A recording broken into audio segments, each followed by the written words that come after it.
Assalamualaikum warahmatullahi wabarakatuh.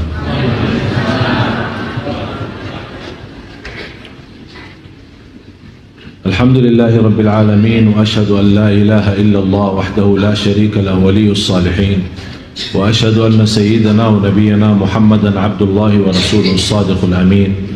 Allahumma salli wa sallim wa barik ala sayyidina Muhammad wa ala alihi wa sahbihi ومن تبعهم بإحسان إلى يوم الدين. سبحانك لا علم لنا إلا ما علمتنا إنك أنت العليم الحكيم. Maha suci Allah, saya tidak memiliki ilmu apa-apa, hanya saja apa yang diberikan oleh Allah subhanahu wa ta'ala. Alhamdulillah wa syukurillah atas segala nikmat yang telah diberikan oleh Allah subhanahu wa ta'ala. Dan menurut saya, khususnya jamaah Masjid Agung Sunda Kelapa telah mendapatkan banyak karunia dari Allah subhanahu wa ta'ala. Setiap waktu dan setiap saat kita bisa menikmati suasana dalam salat kita, suasana dalam ceramah kita, dan kita bisa merasakan kenikmatan di masjid saat kita beriktikaf. Dan mudah-mudahan semua amalan Bapak Ibu tidak ada yang sia-sia, dan mudah-mudahan semuanya menjadi mulia di sisi Allah subhanahu wa ta'ala. Dan saya yakin ini semua perjuangan Bapak Ibu selama kita sama-sama mempelajari agama di masjid yang sama-sama kita cintai, Masjid Agung Sunda Kelapa ini, yang insyaAllah senantiasa ma'mur, dan insyaAllah jamaahnya juga semakin insyaAllah barakah. Saya yakin semua memperjuangkan dakwah di masjid ini demi sama-sama kita mencintai Allah subhanahu wa ta'ala. Dan saya yakin tidak ada keraguan dalam hati anda semua yang hadir. Kalau ada orang bertanya, pasti akan anda menjawab dengan jawaban yang cukup jelas. Saya 100% dalam hati saya mencintai Allah subhanahu wa ta'ala. Dan saya juga tidak ada keraguan terhadap Bapak Ibu dalam hal ini. Tapi masalah cinta itu belum tentu seorang mencintai Allah, belum tentu berlakunya benar, dan belum tentu kehidupannya benar, belum tentu ibadahnya benar. Malah Rasulullah sallallahu alaihi wasallam bersabda, seorang hamba Allah 60 tahun salat, tapi selama 60 tahun tidak diterima salatnya. Ditanya oleh sahabat, ya Rasulullah, bagaimana bisa terjadi seorang 60 tahun tidak diterima salatnya? Kata Rasulullah sallallahu alaihi wasallam, li'annahu la yutimmu ruku'aha wala sujudaha, karena dia tidak berusaha maksimal untuk menyempurnakan rukuknya dan sujudnya. Dan kita lihat kondisi dan keadaan banyak di antara jamaah kita yang kita sayangi dan kita cintai. Banyak di antara jamaah terlalu keburu selesaikan salatnya. Apalagi salat sunnah qabliyah ba'diyah, apalagi duha dan yang lain-lain. Kapan kira-kira saatnya kita bisa menikmati ibadah salat? Jangan sampai kita termasuk dalam ancaman hadis Rasulullah sallallahu alaihi wasallam, 60 tahun tapi tidak diterima oleh Allah subhanahu wa ta'ala salatnya. Na'udzubillah.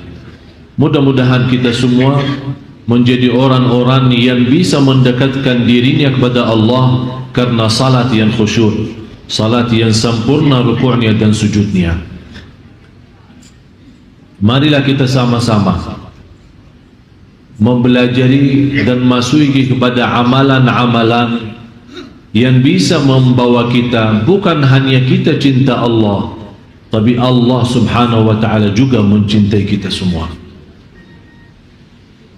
Karena mendapatkan kenikmatan dicintai Allah Ini sebuah kenikmatan yang cukup istimewa.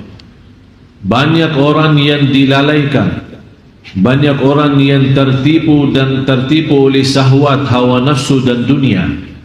Walaupun dia punya target mencari ridha Allah Subhanahu wa taala dan menjadikan tujuan kehidupannya, qul inna salati wa nusuki wa mahyaya wa mamati lillahi rabbil alamin la syarika lah wa bidzalika umirtu wa ana minal muslimin.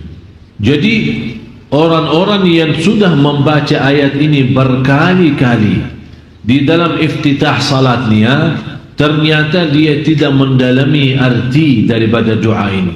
Dia tidak merasakan kekuatan doa ini dan tidak menikmati bagaimana bisa terwujud benar-benar inna salati wa nusuki wa mahyaya wa mamati lillah, semata-mata karena Allah, syukur karena Allah, sabar karena Allah, ikhlas karena Allah, salat karena Allah, bersedekah karena, silaturrahim karena. Di mana saja berada, selalu kita menjadikan diri kita dan kurbankan segala yang kita miliki karena Allah, baru akan terbentuk, akan Allah balas mencintai kita. Amalan-amalan yang pertama, orang-orang yang dicintai Allah Subhanahu wa ta'ala, orang yang senantiasa membaca Al-Quran. Tapi bagaimana prinsip orang baca Al-Quran tapi dicintai Allah? Karena selama ini Bapak Ibu, saya yakin Anda semua suka baca Al-Quran. Malah ada yang saya kenal 1 minggu, 2 minggu kurang lebih khatam Al-Quran. Kurang daripada 1 bulan dia mampu khatam Al-Quran. Malah ada yang dalam 1 bulan khatam 2 kali, ada malah 3 kali, 30 juz dalam 1 bulan. Tapi masalahnya bukan berapa banyak baca, tapi bagaimana membaca. Selama ini kita membaca Al-Quran untuk mengkhatamkan, tapi yang saya minta kali ini agak sedikit kita rubah. Bagaimana saya bisa baca Al-Quran tapi saya mendapatkan Allah mencintai saya? Yang pertama, saat kita baca Al-Quran harus Anda rasakan Allah bicara sama Anda langsung. Allah bicara sama kamu. Ya ayyuhalladzina amanu, hei orang, yang dimaksud siapa? Saya. Rasakan. Ittaqullah, berarti Allah mau berbicara sama diri kita sendiri. Itu yang perlu dirasakan saat kita membaca Al-Quran. Dan kita selama membaca Al-Quran, kita merasa, kata ulama, kalau mau berbicara sama Allah Subhanahu wa ta'ala, salat. Tapi kalau Anda mau mendengar Allah berbicara, baca Quran. Kalau Anda mau mendengar Allah yang berbicara, baca. Karena ini Al-Quran kalam Allah, kalam Allah langsung. Dan Allah sampaikan langsung kalam Allah itu disampaikan kepada malaikat Jibril kepada Nabi Muhammad SAW, Nabi Muhammad kepada sahabatnya dan seterusnya sampai kepada kita. Jadi yang ingin berbicara sama Allah, salat, hadap Allah, bicara, silahkan. Tapi yang ingin mendengar Allah yang berbicara, baca. Jadi saat Anda baca Al-Quran, Bismillahirrahmanirrahim, Anda rasakan mendengar kalam Allah. Jadi jangan Anda hanya membaca. Ada seorang membaca hanya lewat mata.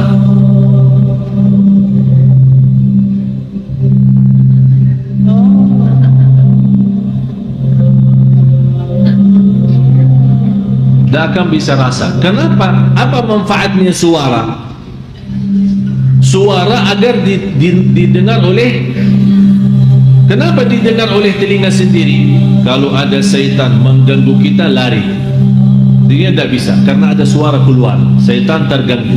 Bukan syaitan yang mengganggu, malah dia yang terganggu. Berarti akan melarikan syaitan dari suara bacaan kita.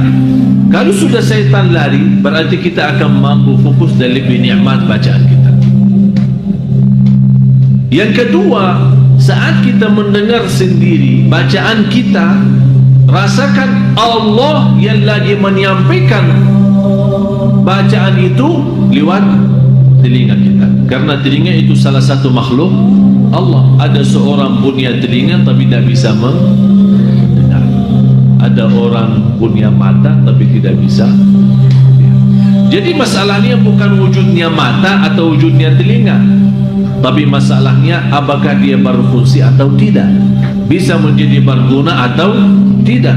Bagaimana kita bisa mengaktifkan segala tubuh badan kita saat membaca? Begitu caranya. Yang pertama, Anda baca karena Allah lagi berbicara. Yang kedua, Anda membaca Al-Quran, semua berbicara itu yang dimaksud adalah diri kita. Yang ketiga, itu yang terindah dalam bacaan Al-Quran, setiap kita baca ada rasa saya tidak mau berhenti, karena saya lagi nikmati dan merindukan mendengar kalam Allah, mendengar bicaraan Allah sama saya. Jadi begitu Anda baca, jangan Anda punya bayangan dan pikiran gampang mau selesai. Malah justru yang Anda harus rasakan, saya tidak mau selesai, saya mau terus lezat, saya mau nikmat, karena Allah lagi bicara sama saya. Sudah faham 3 poin ini? Itu namanya membaca Al-Quran. Dan 3 hal ini baru akan Allah mencintai kita. Yang kedua, selalu mengingat Allah Subhanahu wa ta'ala. Maksudnya mengingat Allah bagaimana? Zikir kan? Tapi zikir yang macam mana? Dia seperti apa? Saya yakin Anda semua suka tahlil, suka bertasbih, tapi seindah zikir yang tidak ada batasnya, seindah zikir tidak punya tempat tertentu, seindah zikir yang tidak ada batasnya, dan seindah zikir yang tidak punya tempat tertentu. Artinya apa? Jangan bapak ibu suka berzikir hanya di masjid. Jangan bapak ibu suka berzikir hanya habis salat. Jangan Anda berzikir hanya dengan jumlah tertentu, tidak boleh lebih. Malah justru bebas, tidak usah batasi. Ya ayyuhalladzina amanu uzkurullaha dzikran. Apa artinya katsiran? Sebanyak-banyaknya. Kenapa kita disuruh berbanyak zikir? Supaya mengeluarkan diri dari golongan orang munafik. Ternyata orang munafik juga berzikir. Innal munafiqina yukhadi'una Allah wa huwa khadi'uhum wa idza qamu ila as-salati qamu kusala yura'una an-nasa wa la yadhkuruna Allah illa qalila. Mereka kalau diajak salat malas, terpaksa karena malu sama kawannya masuk masjid, bukan karena Allah tapi malu. Yura'unan nas, riya. Sifat yang ketiga, wala yadhkurunallaha illa, ternyata mereka juga berzikir. Wala yadhkuruna, katakan Allah, mereka tidak berzikir kecuali sedikit. Berarti mereka berzikir. Supaya kita selamat dari sifat orang munafik, berarti harus kita lawan mereka, harus kita berbeda dengan mereka. Kalau mereka memang zikir tapi sedikit, saya mau berzikir tapi banyak. Coba bayangkan, saya pernah memberikan cara zikir, tapi selama 1 hari tak boleh bicara dunia. Ingat kan? Tak boleh bicara dunia. Subhanallah walhamdulillah wa la ilaha illallah wallahu akbar. Assalamualaikum, waalaikumsalam warahmatullahi wabarakatuh. Subhanallah walhamdulillah wa la. Mau kemana? Mau ke masjid. Subhanallah walhamdulillah wa la. Sudah makan belum? Subhanallah walhamdulillah. Jadi biasakan diri seperti ini. Tak usah orang mendengar suara zikir kita, tapi kita mengaktifkan semua tubuh badan kita menjadi membawa cahaya zikrullah. Luar biasa indahnya zikir. Bapak Ibu, zikir itu termasuk salah satu amalan sederhana, pahalanya di sisi Allah jauh lebih besar daripada haji, jauh lebih besar daripada salat sendiri. Karena inti daripada wujudnya salat, inti daripada wujudnya ibadah semua, inna salata tanha 'anil fahsya'i wal munkar wala dzikrullahi akbar. Zikir itu jauh lebih besar. Tafsiran ulama, zikir itu jauh lebih besar, maksudnya zikir itu jauh lebih besar daripada salat sendiri. Ada yang mentafsirkan zikr wala zikrullahi akbar adalah zikir di dalam salat itu jauh lebih tinggi daripada salat sendiri. Karena memang kalau kita lihat salat kita memang semuanya mulai takbir sampai salam semuanya zikir. Baca Quran zikir, Allahu Akbar zikir, doa zikir, rukuk dalamnya zikir, sujud dalamnya zikir. Berarti semuanya tidak terlepas dari zikir. Orang yang berangkat haji buat apa? Ujung-ujungnya mengagungkan Allah, membesarkan Allah. Labbaik Allahumma labbaik, labbaik la syarika laka labbaik, innal hamda wan ni'mata laka wal mulk la syarika lak. Ini semua bunyinya apa? Zikir. Berarti ternyata zikir itu mengatasi semua ibadah, malah pahalanya jauh lebih besar daripada jihad fi sabilillah. Sampai Rasulullah SAW menjelaskan di hadis yang sahih, ala unabbiukum bi afdali a'malikum wa azkaha 'inda malikikum wa khairul lakum min infaqid dhahabi wal warid wa khairun min an takhruju lil jihadi fi liqa'i aduwikum fayadribu a'naqakum wa tadribu a'naqahum. Ya Allah, panjang sekali hadis ini. Apakah kalian mau tahu? Saya memberikan amalan kepada kalian. Rasul ini berbicara sama sahabat. Saya akan memberikan amalan jauh lebih mulia di sisi Allah, jauh lebih baik daripada amalan yang lain, jauh lebih besar pahalanya daripada mensedekahkan emas dan perak dan mensedekahkan segala harta.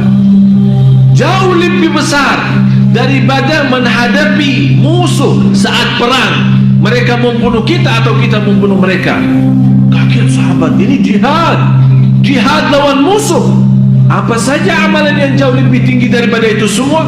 Rasul menjawab singkat saja, zikrullah, zikir kepada Allah. Fadhkuruni, tanda-tanda kita mencintai Allah banyak sebut Allah. Kalau kita berbanyak sebut Allah, berarti kita akan termasuk orang yang akan Allah sebutkan nama kita. Fadhkuruni, kalau kita menunggu Allah juga zikir kepada kita. Bagaimana Allah zikir kepada kita? Kan fadhkuruni, zikir kepada Allah. Azkurkum, zikir Allah kepada kita. Apa zikir Allah kepada kita? Akan Allah selalu ingat kepada kita, apapun kebutuhan kita, apa keperluan kita, apa keinginan kita, apapun hajat kita, akan Allah selalu ingat dan mengabulkan doa kita. Bisa Bapak Ibu? Bisa, insya. Jangan insya Allah bisa. Bisa, insya. Azam, nawaitu, sungguh-sungguh. Hari ini libur. Coba habis pulang dari sini, isi zikir. Dan coba subhanallah, saya kasih satu rahasia zikir sebelum kita lanjut yang ketiga. Saat Anda wudu, usahakan wudu sebelum salat kira-kira 10 atau 15 menit. Habis Anda wudu, kan ada tahiyatul masjid, atau kita di rumah sunnatul wudu kan, sambil menunggu azan nih, ada 10 menit atau 15 menit. HP-nya jauhkan. Ini sekarang kita punya masalah. Datang ke masjid bawa HP, i'tikaf bawa HP, imam bilang istau i'tadilu masih bawa HP, padahal imamnya sebelum Allahu Akbar. Bapak Ibu yang membawa HP, mohon nonaktifkan, kalau tidak keberatan. Allah astagfirullahaladzim. Imamnya aja belum selesai Allahu Akbar sudah bunyi, seolah-olah kita baru imam sudah sampai. Saya perhatiin kalau imam bilang istau i'tadilu agak cepat, istau i'tadilu, luruskan saf. Tapi begitu dia sebut soal HP, dia membawa bahasa yang halus. Bapak Ibu yang membawa HP, mohon nonaktifkan. Tapi kalau istau i'tadilu, luruskan saf. Jadi cepat kalau istau i'tadilu. Begitu dia sebut kata HP, dia supaya kenapa? Kita mendengar. Apakah kita perlu menjadikan seorang imam seperti Umar bin Khattab? Bagaimana Umar bin Khattab kalau dia jadi imam? Tahu kan? Tahu, luruskan saf. Beliau khalifah dan beliau juga imami salat 5 waktu. Tahu, luruskan saf. Sebelum dia takbir, dia punya tongkat punya kepala besar. Dia putar dalam saf-saf jamaah. Kalau safnya belum lurus, dia bilang tidak mau lagi luruskan, karena dia sudah tadi bilang luruskan. Dia sekarang periksa, putar, tang, langsung di kepala. Ya Allah. Habis itu yang sudah cukup lalai, begitu kata Amirul Mukminin, istau i'tadilu, dia sudah rasa sakitnya duluan. Padahal Amirul Mukminin belum memeriksa safnya, hanya istau i'tadilu dia sudah megang kepala duluan. Berarti sudah tahu. Apakah kira-kira perlu begini ya? Nanti saya minta sama pengurus satu tongkat di sini, supaya setiap ini mutar-mutarlah sebelum kita takbir. Jadi jamaah sekalian, inilah namanya. Begitu Anda wudu sebelum azan 10 menit atau 15 menit, tinggalin semua dunia, HP semua tinggalin, terus isi zikrullah. Subhanallah, kalau kita bisa seperti ini, saya yakin salat kita jauh akan lebih baik. Karena kenapa zikir sebelum salat itu? Karena dia memberikan persiapan batin, bersih semua, HP jauh semua bersih. Jadi fikiran zikir, yang dimegang tangannya boleh tasbih atau pakai jari sendiri, terus zikir. Begitu sudah masuk Allahu Akbar, ikuti dengan suara azan, dan habis azan angkat tangan berdoa. Subhanallah, indah. Belum ikamat, belum kita selesai sunnah qabliyah, kita sudah siap batin dengan cahaya zikir. Begitu masuk salat, waktu wajib kita, ternyata nikmat salat. Tolong amalan ini yang saya baru saja sampaikan, pertama kali saya sampaikan cara ini, saya mohon dipraktis dan diamalkan. Anda sendiri akan merasa, oh ternyata betul.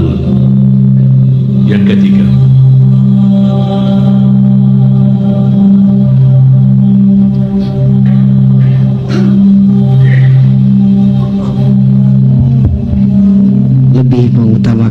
untuk mencintai Allah Subhanahu wa Ta'ala daripada dirinya ketika hawa nafsunya menguasai dirinya. Yang paling berat, kita mengutamakan Allah saat punya keinginan. Contoh, sudah alarm kan? Jam berapa alarmnya? Biasa ibu-ibu jam berapa alarmnya? Jam 3. Sudah bunyi kan? Bunyi jam 3. Kita megang HP, itu sudah megang kan? Sudah lihat. Terus matiin, off ya, alarmnya off, kita taruh. Di sini ada muncul dua hal. Pertama, mau nggak salat malam? Yang kedua, tidur aja. Jadi tidak ada tidur nggak ada. Tapi yang ada, mau salat malam nggak? Tidur aja. Ini yang kedua. Di sini supaya bagaimana kita bisa mencintai Allah, di sini ujiannya. Allah melihat kita sudah nawaitu dengan alarm jam 3 atau jam 2, berarti kita sudah ada niat kan? Ada niat. Tapi ini niat tidak cukup. Harus ada bukti. Begitu kita mendengar, kalau kita tidak mendengar sampai sudah ketiduran, tapi benar-benar tidak merasa, tidak mendengar, Allah Maha tahu kondisi dan keadaan kita. Tapi Allah tidak akan memberikan keistimewaan bagi orang begitu dia megang HP-nya, matiin, kemudian dia tidur, padahal ada bisikan salat malam enggak? Tidur aja. Tapi dia mengutamakan tidurnya daripada itu, namanya tidak bakal dicintai Allah. Karena yang membuat kita bangkit dan bergerak untuk bisa salat malam, di sini kan ada katanya bisa menguasai nafsu, melawan hawa nafsu. Di sini hawa nafsunya apa? Hawa nafsunya di sini apa? Mau tidur. Berarti tidur itu kan enak. Salat malam jauh lebih enak, tapi nafsu kita mau istirahat. Tapi hati nurani kita mau menghadap Allah. Orang yang bangun dan dia mampu melawan hawa nafsu dan semangat, bagaimana dia semangat? Dengan zikrullah. Alhamdulillahilladzi ahyana ba'da ma amatana wa ilaihi an-nusyur. Astaghfirullahaladzim, bismillah, tawakkaltu ala Allah. Bangun, baca ayat al-kursi, baca apa saja supaya menghilangkan syaitannya. Begitu anda bangun, begitu anda wudu, Allah subhanahu wa ta'ala setiap titisan air wudu membawa dosa keluar. Begitu anda salat, akan Allah cahayakan rumah, malaikat di langit melihat rumah itu keluar cahaya, orangnya di dalam rumah lagi salat malam. Kalau kita sudah menjadi kebiasaan, ketika satu malam kita memang sakit, sudah alarm, sudah mau bangun, tapi sakit betul.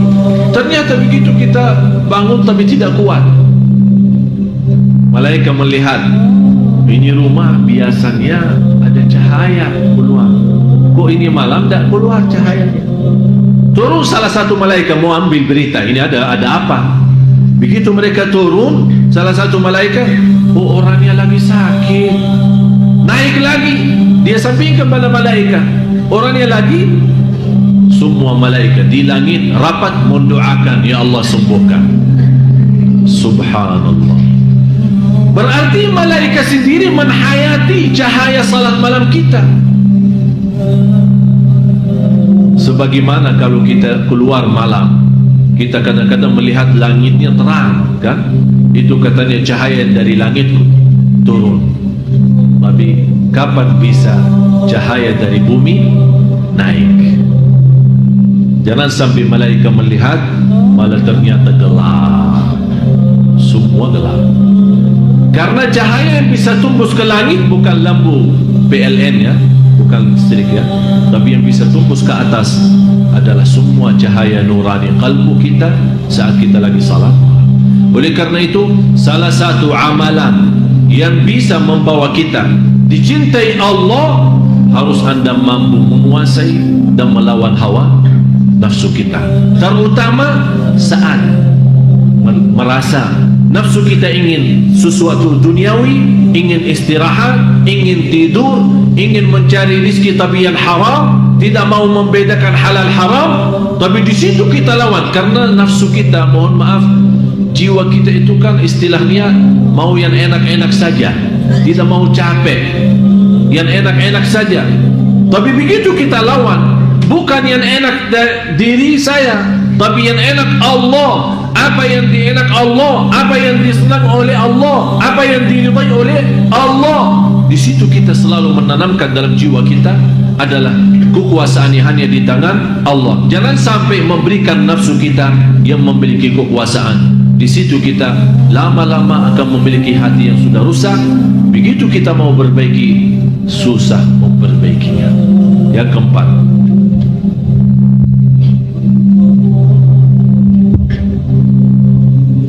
memahami dan mendalami dengan hati tentang nama dan sifat-sifat Allah.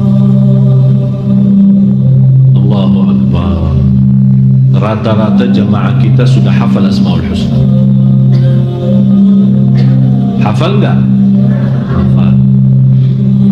Bisa rasakan artinya enggak? Hah? Rasulullah sallallahu alaihi wasallam bersabda di hadis yang sahih, inna lillahi 99 isma man ahsaha dakhala al-jannah. Allah mempunyai 99 nama, barang siapa yang menguasinya, yang menghafalnya, yang mengamalkan isinya, yang mempelajarinya, yang mendalaminya, itu kata ahsaha. Jadi termasuk di dalamnya menghafal, mengamalkan, memahami, menhayati, merasakan, menikmati, merasa lazat saat sebut nama-nama Allah yang namanya Asmaul Husna. Dan bisa lewat Asmaul Husna kita memohon kepada Allah Subhanahu wa ta'ala. Di situ kita akan baru merasa keagungan Allah dalam hati kita semakin bertambah. Sayang kita sama Allah semakin tinggi, cintaan kita semakin mulia. Begitu juga saat kita berdoa kepada Allah lewat Asmaul Husna, perhatiin Ar-Rahman irhamni, Razzaq urzuqni, Ghafar irfirli.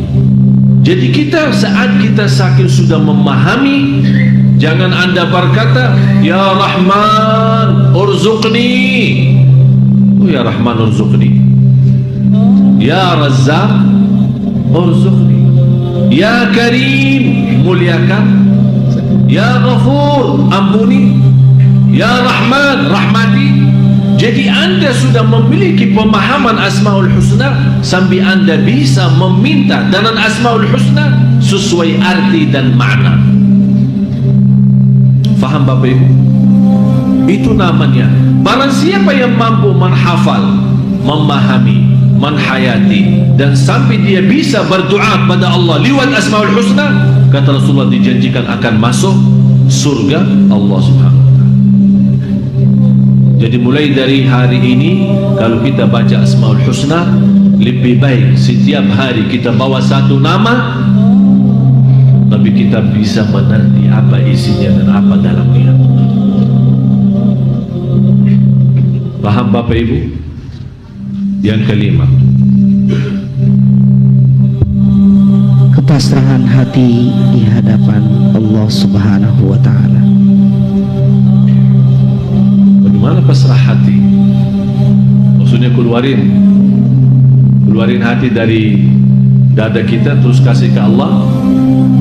Apa itu pasrah hati?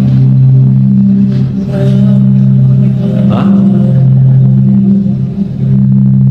Intinya begini, dalam ibadah, dalam mencari rezeki, saat kita makan, saat kita tidur, saat kita jalan menuju ke masjid, saat kita berjalan mencari nafkah, saat kita di mana saja berada, hati kita selalu merasa tidak punya upaya dan tidak punya daya untuk melaksanakan sesuatu kecuali dengan Allah. Terwujud benar-benar la haula wala quwata illa billah. Dan pasrah yang tertinggi adalah pasrah kalbu. Istilah lain, tawakal yang tertinggi tawakal kalbu. Maksudnya apa tawakal kalbu? Saat kita keluar rumah, doanya apa? Bismillah, tawakkaltu ala Allah, la haula wala quwata illa billah. Ini ucapan cukup tinggi, ucapan cukup sempurna. Tinggal apa? Ucapan lidah sudah baik, tinggal hati. Jangan sampai pas kita keluar rumah, Bismillah, tawakkaltu ala Allah, la haula wala quwata illa billah, tapi di dalam hati masih merasa alhamdulillah saya sehat, masih muda, saya bisa berlaku sesuatu. Ini bicara sama siapa? Sama hati. Yang seharusnya memantapkan ucapan ini, Bismillah, tawakkaltu ala Allah, la haula wala quwata illa billah, bukan hanya lidah yang mengucapkan, tapi hati juga ikut mengucapkannya. Pasrah total lahir batin, Allah segalanya, kun fayakun. Begitu anda keluar membawa doa keluar rumah, anda merasa ya Allah, memang saya sudah berikhtiar berdoa, tapi segalanya di tanganmu ya Allah. Pasrah dan yakin, saya kemana saja pergi akan Allah menjadikan hati saya hari ini puas iman, mendapat rezeki dan kecukupan, dan senantiasa diterima segala amal dan perjuangan. Yang keenam, melihat kebaikan dan nikmatnya baik yang lahir maupun yang batin. Salah satu yang bisa anda mendapatkan dicintai Allah, harus anda selalu mengingat nikmat Allah.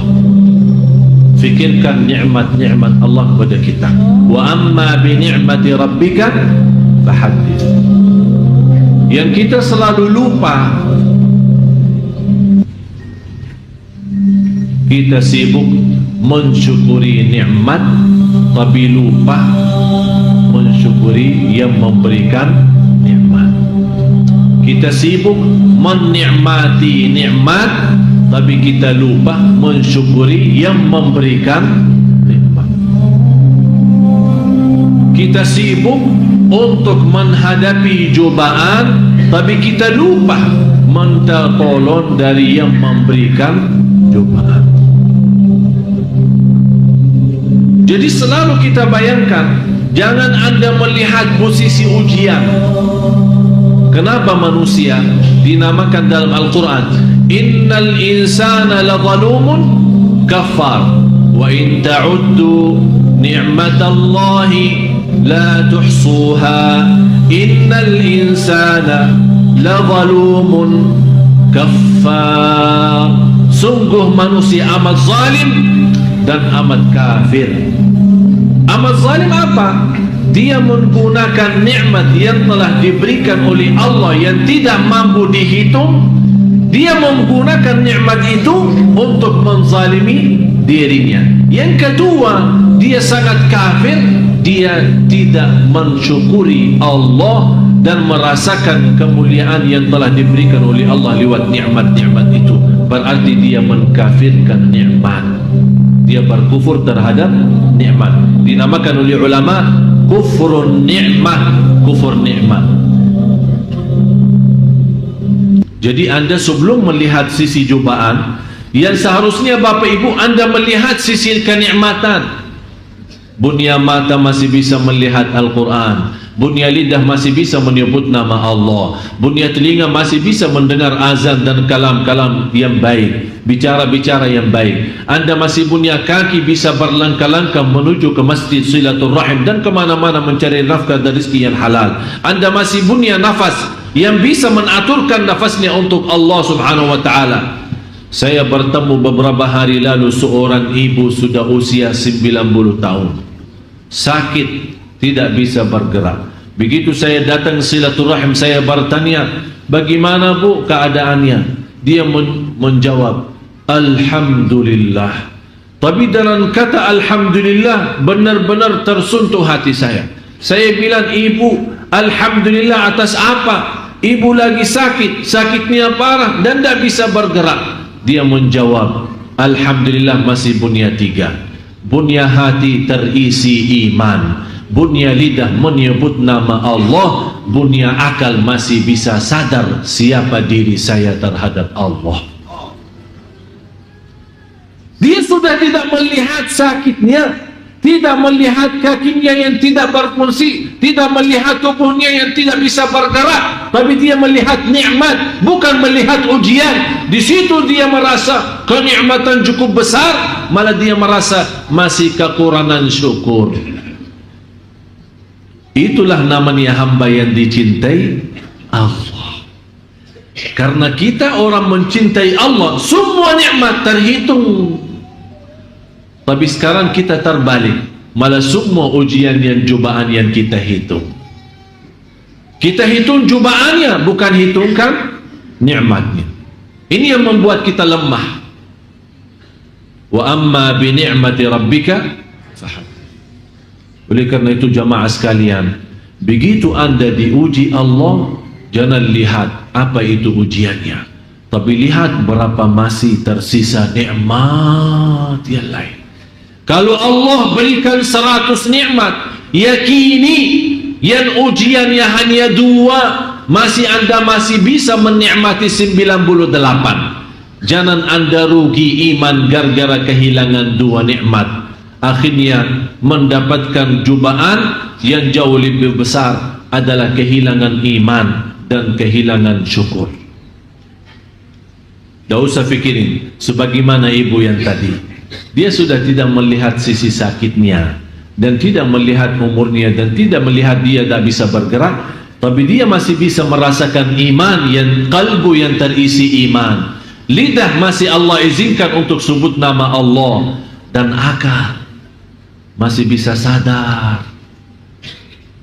Kata ibu, saya kenal banyak keluarga saya, malah jauh lebih muda daripada umur saya, tapi sudah istilahnya bikun ya, sudah tidak bisa nyambung. Tapi dia masih bisa, begitu dengar azan dia bisa berfikir, oh ini salat, ini waktu salat, ini waktu Quran, ini waktu zikir, ini nikmat besar. Begitu dia merasa nikmat seperti ini, walaupun dia merasa hanya memiliki 3 dibanding ujian, ternyata 3 itu jauh lebih besar, memberikan keringanan menghadapi cobaan dan ujian. Oleh karena itu Bapak Ibu, salah satu yang memberikan energi dan kekuatan menghadapi cobaan dan ujian, jangan lihat ujiannya, tapi lihat kenikmatan nikmat-nikmat yang masih ada. Jangan sampai Allah cabutkan nikmat itu, malah bertambah kita rugi dunia dan rugi akhirat. Na'udzubillah. Yang ketujuh,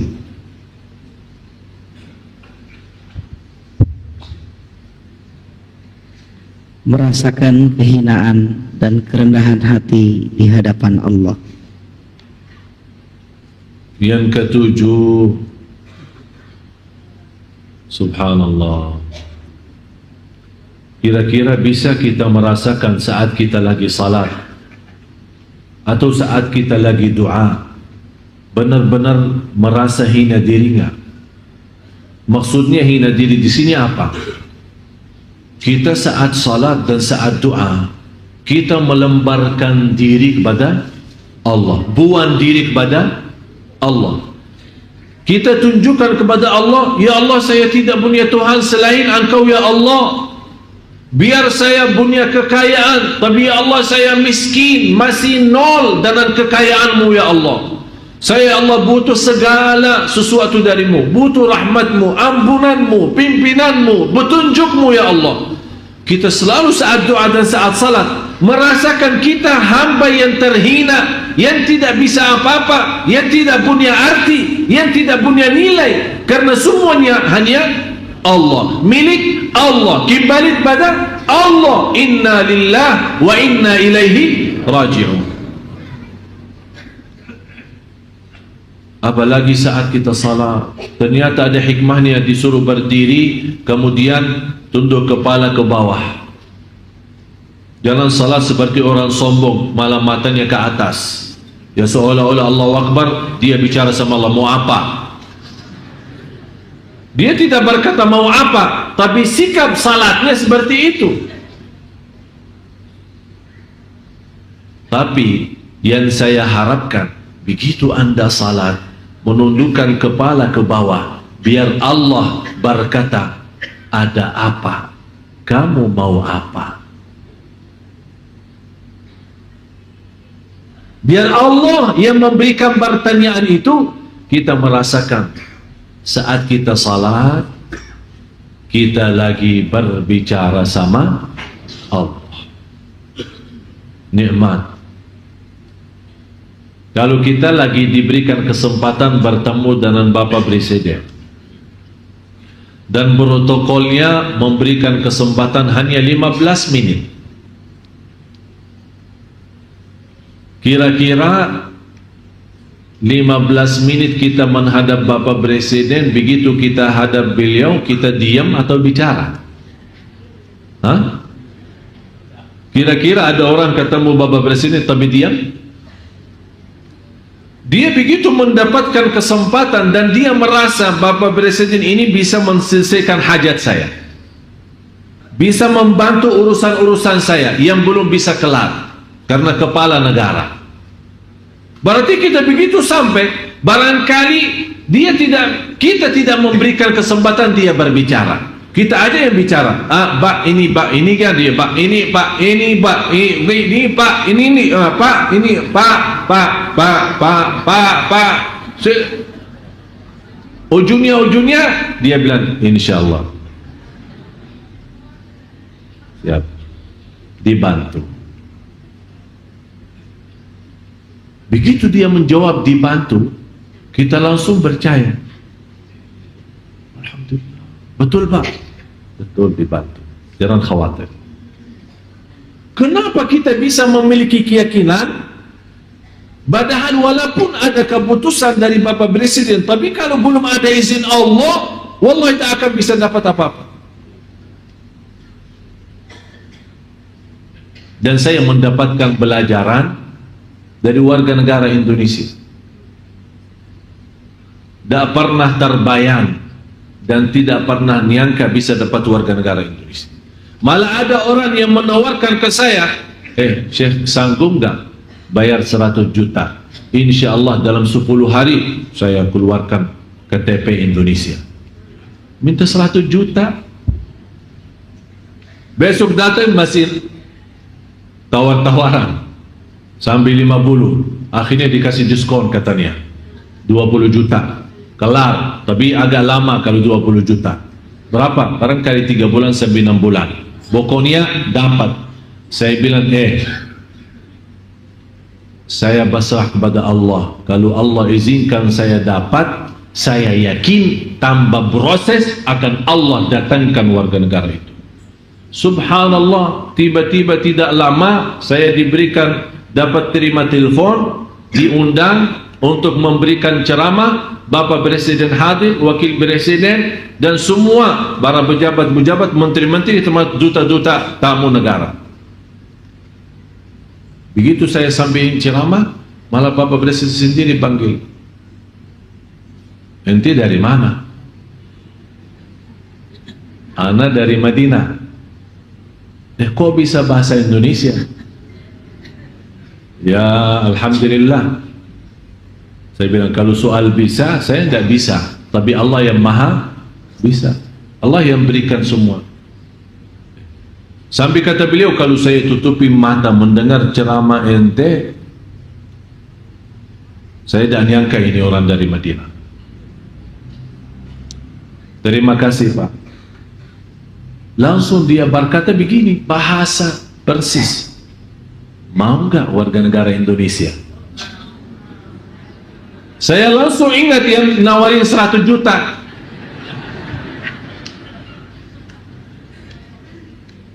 Sambil saya berkata, gratis Pak ya?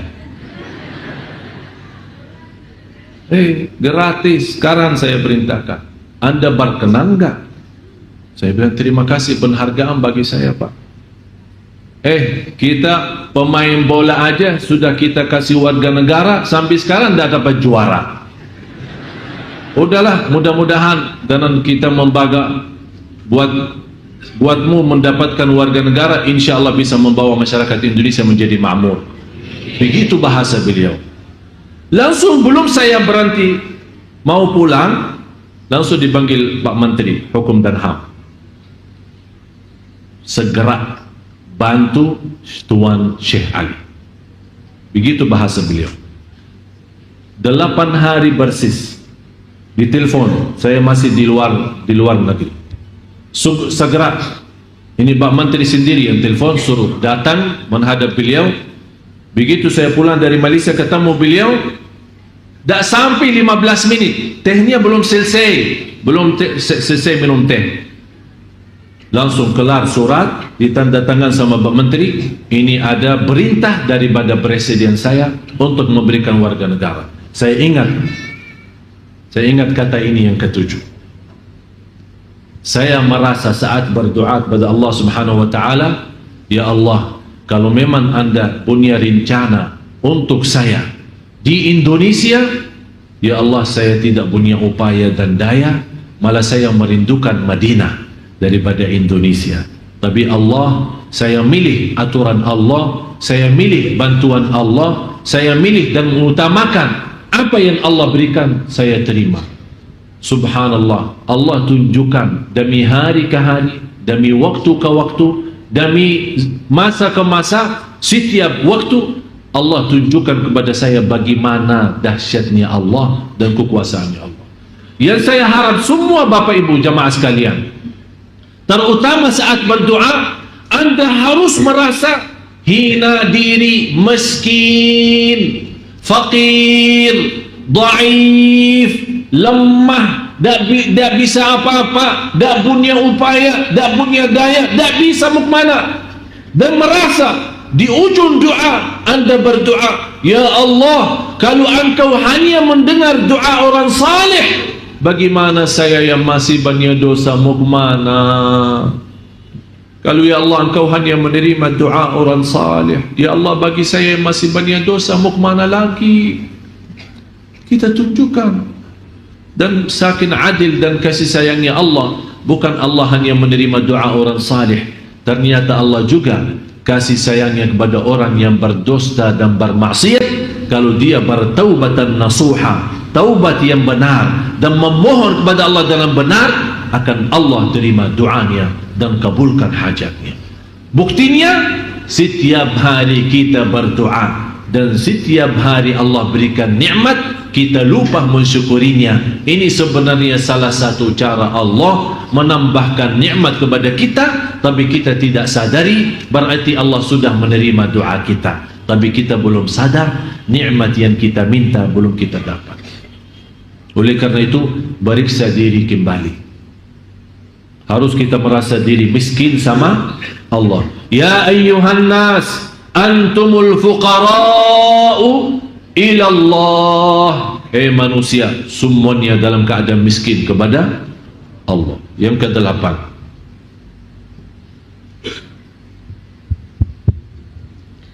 beribadah kepada Allah Subhanahu wa taala pada waktu sepertiga malam terakhir untuk bermunajat kepadanya, membaca Al-Quran, merenung dengan hati serta mempelajari adab dalam beribadah di hadapan Allah, kemudian ditutup dengan istighfar dan bertaubat.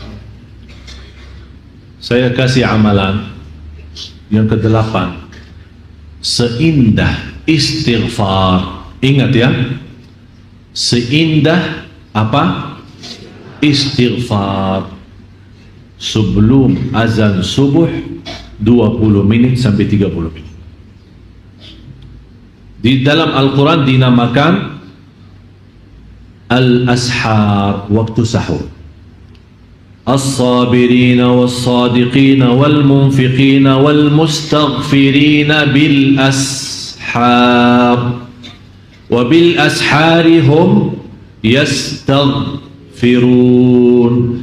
Kenapa Allah ikatkan waktu sahur istighfar? Karena seindah ibadah jauh lebih baik daripada salat malam atau baca-baca amalan yang lain adalah istighfar yang terindah. Kenapa saya berkata yang terindah itu istighfar? Karena Allah puji hamba-hamba yang beristighfar di waktu sahur. Kalau Allah puji, berarti Allah senang. Kalau Allah senang, berarti Allah ridha. Tapi saya minta istighfar bagaimana? Sudah selesai salat malam, sudah witir, ya, duduk tetap di posisi musalla atau atas sajadah, kemudian tundukkan kepala ke bawah, tutup mata, bayangkan semua dosa kita selama ini. Ingat orang tua kita, ingat dosa maksiat kita. Berapa kali ketiduran dari waktu salat, berapa kali kita durhaka sama orang tua, berapa hari lewat tidak baca Quran, berapa kali kita berbohong, berapa kali kita fitnah orang, berapa kali kita ghibah, berapa kali kita membawa hal-hal yang tidak diridai Allah, malah dimurkai Allah. Begitu anda sambil mengingat bayangan-bayangan dari kepala, istighfarnya berjalan. Astaghfirullah. Istighfar jangan diam. Dan kalau tidak bisa nangis, pura-pura beneran. Yang awalnya pura-pura lama akan jadi beneran. Jadi begitu anda merasa, ada orang menceritakan ke saya, Ustaz, saya ingin nangis tapi tidak bisa-bisa. Ingin nangis, tidak keluar. Saya bilang begini, pura-pura aja nangis. Ya bagaimana?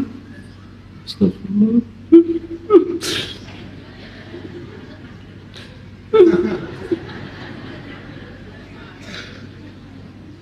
Belum keluar air mata,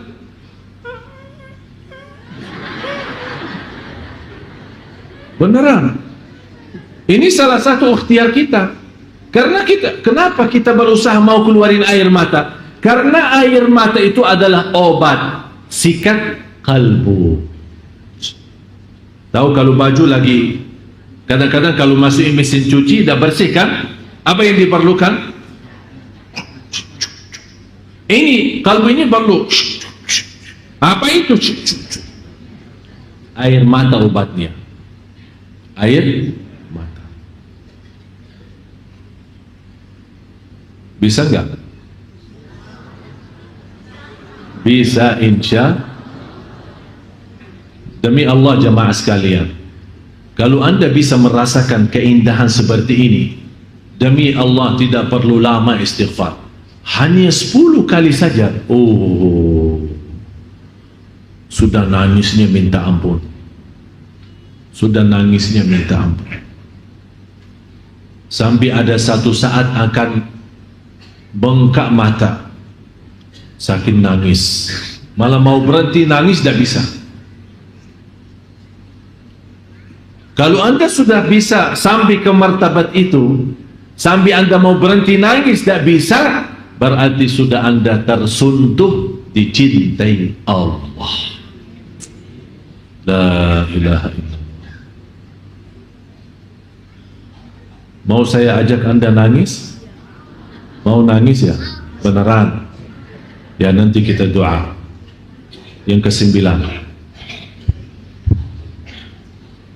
berkumpul bersama dengan orang-orang yang mencintai Allah Subhanahu wa Ta'ala secara jujur, memetik perkataan-perkataan yang baik dari mereka, serta tidak berbicara kecuali meyakini adanya kebaikan ketika berbicara, yang diketahui akan menambah kebaikan keadaanmu dan bermanfaat untuk orang lain. Berkumpullah sama orang-orang saleh. Bapak ibu semua yang hadir, terutama ibu-ibu, jangan sampai di antara ibu-ibu dan bapak-bapak tidak punya kawan orang saleh. Maksudnya orang saleh apa? Saleh benar, saleh benar, cinta masjid, lembut perbicaraannya, halus bawaannya, dermawan, akhlaknya mulia, tak pernah suka marah, tak pernah suka fitnah orang, selalu menjaga lidahnya, selalu menjaga perasaan orang lain, senantiasa menjadi berguna bagi orang lain, suka bersilaturrahim, selalu ada di masjid, suka ceramah, suka mendengar, suka majlis ta'lim, suka beramal salih. Harus bapa ibu masing-masing memiliki kawan orang salih salihah, tapi salih salihah yang istimewa. Kenapa saya minta salih salihah yang istimewa? Nanti kata ulama, kalau orang salih itu masuk dalam surga dan dia kenal kita baik, begitu dia duduk di dalam surga berkumpul dengan orang salih yang lain, karena kita dekat sama beliau, dia ingat kita waktu berkumpul sama kita di dunia. Dia bertanya, ya Allah, ini kawan saya, mana dia ya Allah? Kata Allah, kawanmu lagi disiksa di neraka. Kata orang salih, ya Allah, mohon maaf, saya tidak akan bisa puas menikmati surga kecuali dengan kawan saya itu. Allah terima syafaatnya orang salih itu dan membawa orang yang dosa dari neraka masuk surga. Ternyata ada guna bagi orang salih nanti di hari kiamat. Bapak ibu, jangan di antara kita tidak punya kawan orang salih banget. Itulah perjuangan kami mendatangkan imam-imam, ulama yang membawa bacaan yang indah, mengimami kita. Kenapa? Kenapa saya menjaga perjuangan itu? Demi Allah, bukan hanya untuk bapak ibu saja, tapi saya punya keinginan yang tertinggi lagi. Ya Allah, kalau memang saya terhitung sebagai orang yang masuk neraka, mudah-mudahan dengan kawan-kawan yang saleh yang saya bawa ke Sunda Kelapa, mereka bisa membawa syafaat bagi saya nanti di hari kiamat. Cuba usahakan semua yang hadir, jangan sampai tidak punya kawan saleh. Siapa itu? Para habaib, habib-habib, kiai, ulama, ustaz, imam, muazzin, tetangga kita, orang yang suka di masjid. Kita perhatiin siapa di antara jamaah yang rajin di masjid. Kalau sudah rajin di masjid dan tidak pernah jauh dari masjid, kecuali kalau dia sakit memang tidak bisa datang ke masjid, itu tanda dia salih. Langsung jaga, jangan lepas, datang ke dia, dekat sama dia, minta doanya, salaman, kenalkan diri anda, sebutkan nama, supaya besok dia nanti dalam surga, kalau dia merasa kehilangan kita, dia bisa ingat, ya Allah, ada fulan bin fulan, kawan saya di dunia yang selalu namparin saya, yang selalu kenalkan nama dirinya ke saya. Mana dia ya Allah? Kalau Allah menjawab dia masuk neraka, orang saleh itu akan mensyafaatkan kita, membawa syafaat bagi kita. Semua yang hadir, Allah saksi. Ya Allah, Engkau maha saksi. Di antara jamaah yang hadir, Engkau ya Allah merahasiakan di antara jamaah ada hamba-Mu yang salih-salih. Ya Allah, saya mohon Engkau jadi saksi, saya mencintai hamba-Mu yang salih-salihah yang hadir di majlis ilmu ini. Ya Allah, dengan cintaan saya kepada hamba-Mu yang salih-salih, selamatkan kami ya Allah semua yang hadir, dan jadikan kami bersama orang salih hari kiamat. Wa adkhilna birahmatika fi ibadika. Tolong doa ini jangan ditinggal, tolong doa ini jangan ditinggal.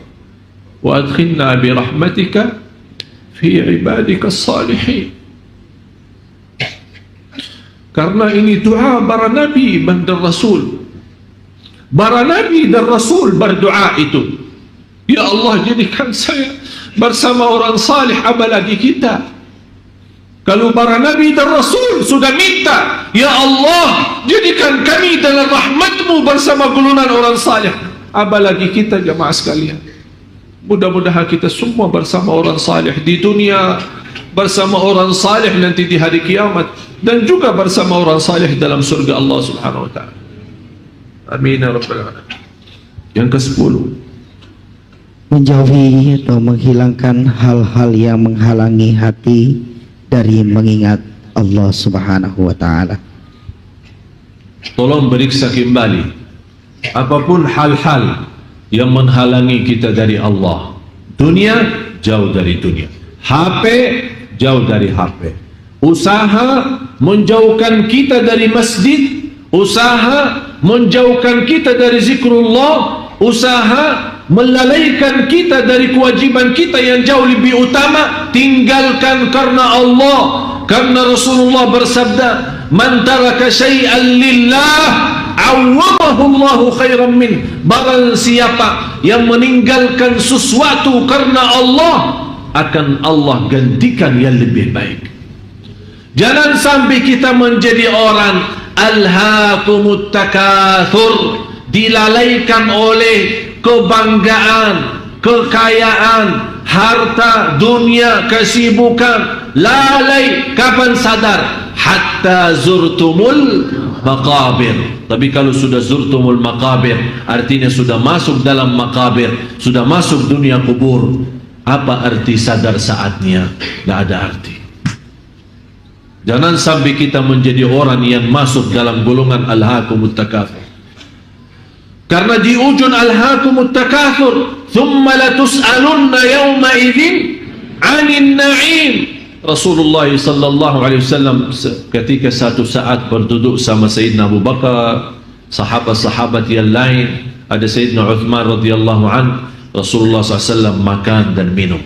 Begitu dibawakan minum air, air itu agak dingin, apalagi musim panasnya Madinah. Begitu Rasulullah minum air yang dingin di musim panas, merasa enak bangetnya, enak, sejuk. Karena suasana panas, tapi jus itu atau minuman itu atau air itu benar-benar membuat kita enak banget, sejuk, terasa nikmat. Begitu Rasul habis minum air, nangis sallallahu alaihi wasallam. Sahabat, ya Rasulullah, kenapa nangis?